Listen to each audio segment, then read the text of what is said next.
At 24 years old, I thought that I had ruined my life. I made a mistake that resulted in the police department knocking on my door in the middle of the night.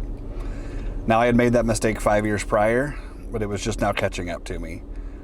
I thought it was over. It turns out it was just the beginning. My life had not gone the way that I had kind of hoped that it would, and I decided that I would turn to external validation from people, and that turned into sitting at an interrogation table and being asked questions, making a mistake, and honestly, I thought that death was my only option. Obviously, here I am over a decade later, and that's not the case. What happened isn't as important as what came from it. I thought that the action would kill me, that the action would end me, when in reality, all it did is it derailed the track that I was on and put me on a better track. It put me on the path to where I'm at today.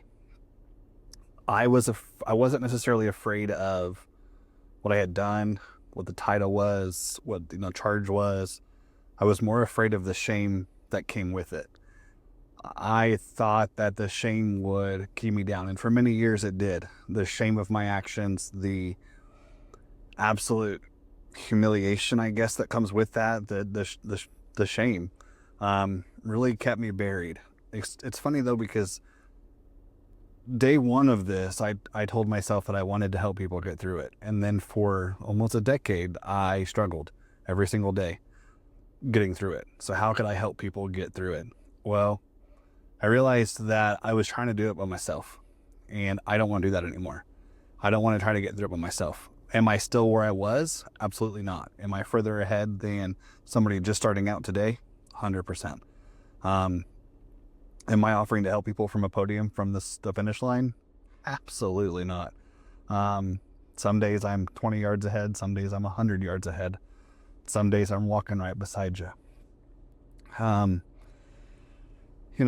When you are going through something like that, a decision, something that causes shame in your life, it really truly makes the comparison with others, the comparison to others, even stronger.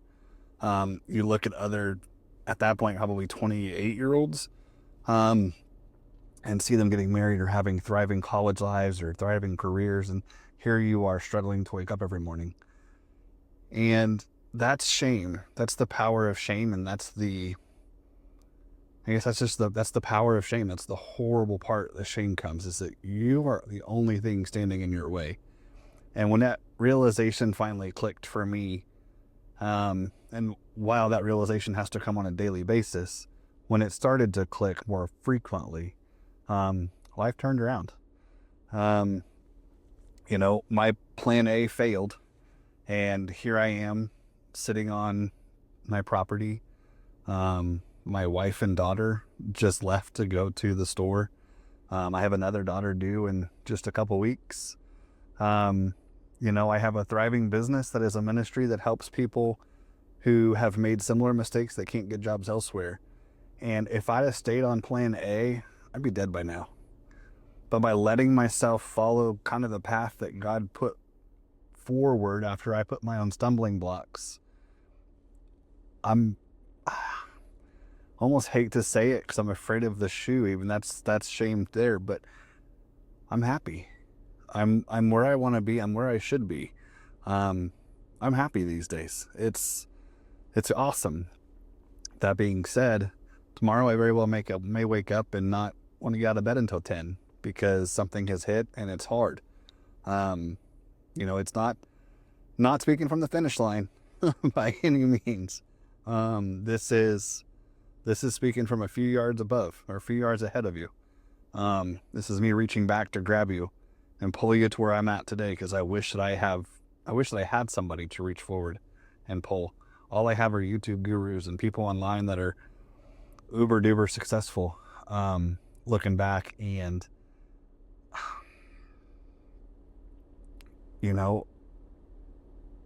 I struggle sometimes to think that they have actually experienced what they're talking about. I hate to say that. I don't want anybody to struggle unnecessarily, but I also don't want you to talk about something that you don't really know. Shame, self-hatred, depression, loss, entrepreneurship, starting a ministry, helping people. That's all stuff that I've lived. That's all stuff that I do every single day. This is not book smarts, and I call it street smarts. This is all lived experience. And that is truly kind of the heart of what I'm doing. This is life on plan C. Plan A was be a douchebag my whole life and die by the age of 30. Plan B was who the hell knows, and plan C is this.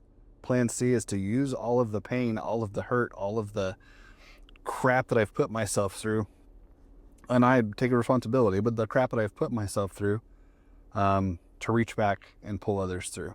If I'm not going to use the hurt for something good, what the hell was the point? What was the point of it?